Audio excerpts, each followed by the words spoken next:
and a very good afternoon to all of those who are watching me live on the Facebook page of News 9. I'm Neha, and very shortly from now, Dr. Satyanarayan, a very renowned, in fact, a pulmonologist, will also be joining me. So if you have any questions, please toss it over. I'll be asking all of those questions to the doctor who's right here to answer all your worries. Today, we're going to talk about the fact that India has now surpassed United Kingdom when it comes to the number of confirmed COVID-19 cases.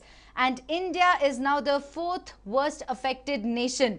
So the countries who are behind, of course, India is only behind Russia, Brazil and the United States in terms of confirmed COVID-19 cases.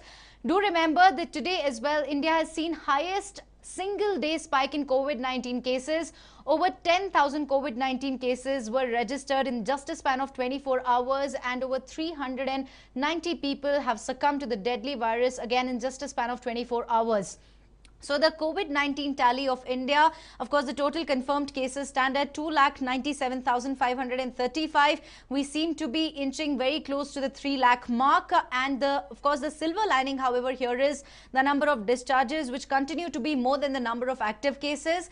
1,47,194 people have been discharged, while the total number of active cases in the country stand at 1,41,842. So 8,498 people also have succumbed to the deadly virus. If you have to talk about the 5 worst affected states due to COVID-19, Maharashtra, as I've been saying, continues to remain the epicenter of coronavirus in India. It continues to remain one of the worst hit states due to COVID-19. Maharashtra today, of course, has registered in fact, 97,648 cases. The numbers have added to its tally, of course. Tamil Nadu, the numbers stand over 38,000. Delhi, we have 34,687 confirmed cases. In Gujarat, you have 22,032 cases. And in Uttar Pradesh as well, the situation remains worrisome. The cases are about 12,000. The numbers are subject to change, of course. So, of course, amidst all of this chaos, amid all the dark times, the only silver lining that one could possibly see is India's recovery rate, which is over 49%. Yes, you heard me right. India's recovery rate is about 49%. So, another question that's been widely asked is that has India stepped into community transmission? Answering this question, so as per the Indian Council of Medical Research, the Director General Balram has said, and I quote, India has not yet stepped into community transmission. We have to continue with our strategy of testing, tracing, tracking, quarantine and containment measures. We should not give up on our guard on these. That's exactly what he is stressing upon, of course, the need of increasing testing, tracing, tracking, quarantine and containment measures. Yes, the fact is that the number of discharges are more than the number of active cases, and India's recovery rate is also moving on a very fast pace. But the fact is that the COVID-19 threat hasn't really subsided. The threat is very much here, and India, of course, has already announced relaxations in the lockdown, the restrictions that one got to witness during the first phase of the lockdown. Nothing of that sort is witnessed during the Unlock 1.0. But now, always remember that prevention is better than cure. Several experts have also said that India is yet to see its peak, and do remember that the WHO also has said that this may actually become endemic. So at this point of time, it wouldn't be wrong to say that the disciplined living is only the way forward. Let's just quickly go across to Dr. Satyanarayan, a pulmonologist who joins me live, in fact, on this Facebook Live. Good afternoon, doctor. Hope you're doing well. And it's good to see you again. The total cases right now in India stand at 2,97,535, sir. What does these number look like to you? They don't represent the peak of pandemic. All right. We are expecting a huge number, and this is very logical. When we compare other countries with India, we need to compare those countries which have the similar population density per land, square feet. India, if you compare with New Zealand, that is like comparing oranges with mango, because the land there is vast compared to the population density.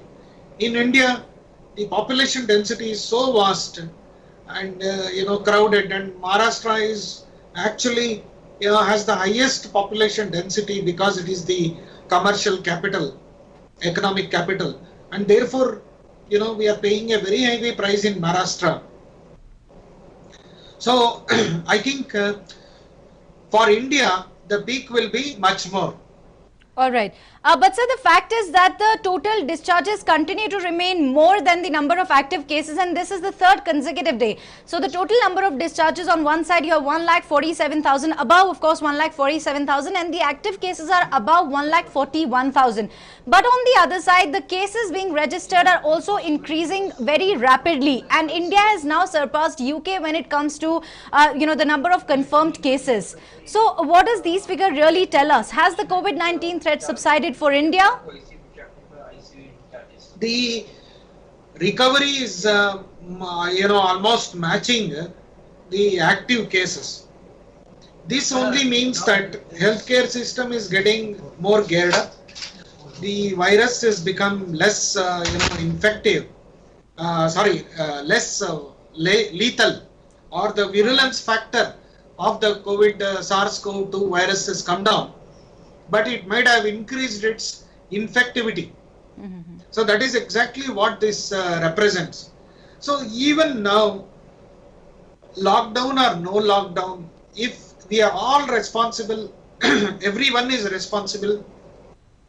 So we need to treat that this is a real threat which is going to affect you and me. That kind of a situation, if one can conceptualize and take adequate precautions, despite lockdown, we may actually reduce the peak incidence, and thereby mortality also can be brought down. So it is really up to people. So sir, does India need to do more random testing? Random testing, they are actually doing two types of random testing. One is a pool testing, the other is a cluster testing. So in a cluster testing, you take a cluster of people and you kind of check them randomly, and this is happening. Pool testing is you club the samples into a group of 100 people, say, you check out. If the samples are negative, one sample from the 100 is negative, that means we can move on to the next group. So you will save the kids time, and rapidly you can go across the community.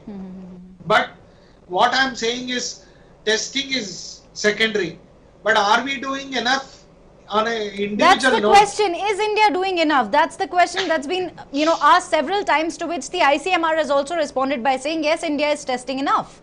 They've given numbers several times. Of course, the numbers are subject to change. Right now, the numbers might stand completely different, like we witnessed the last time. But Yes. what's the truth? So the additional chief secretary has given relaxed guidelines. ICMR has relaxed guidelines.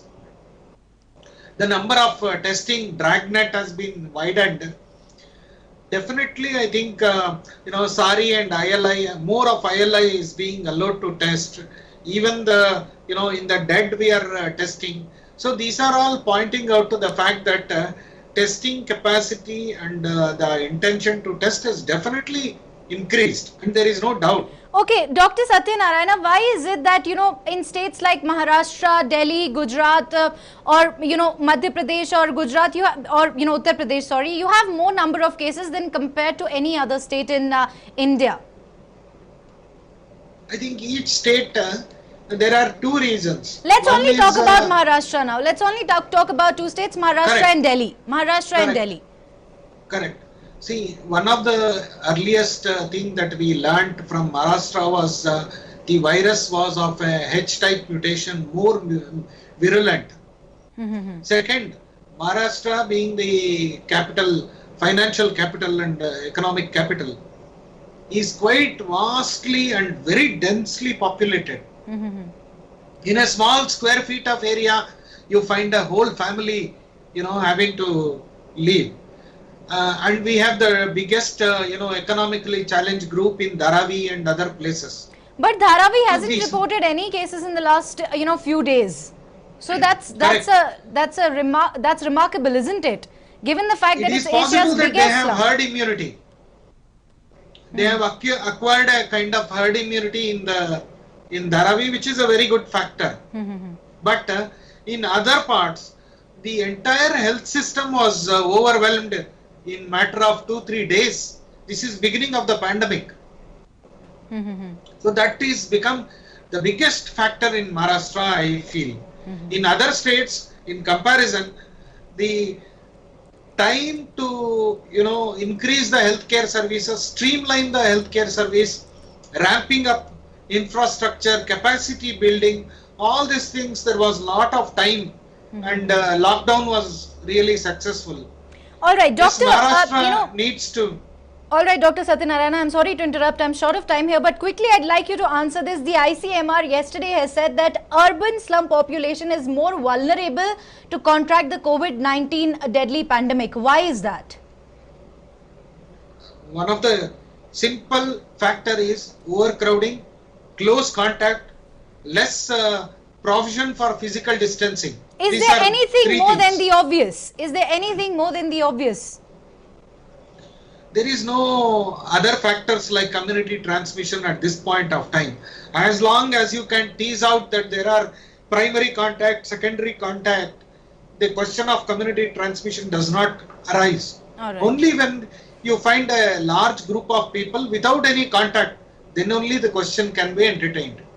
All right, all right. Thank you very, very much for your valuable time, Dr. Satyanarayana. Thank you very much. We'll try to get back to you, in fact, as soon as we can with many more questions. Thank you very, very much for, in fact, to all of you for watching and joining me live. I was reading a few of your comments, but unfortunately, I'm short of time. So, in fact, do remember that although the number of discharges are more than the number of active cases, but that doesn't really mean that COVID-19 threat has subsided. Like the doctor also said, or like all the doctors have been saying, it's not the time to relax. It's time for all of us to remain even more vigilant. Thank you very much for watching. Do not forget to subscribe News9 YouTube, like us on News9 Instagram, Twitter as well as Facebook. Stay safe.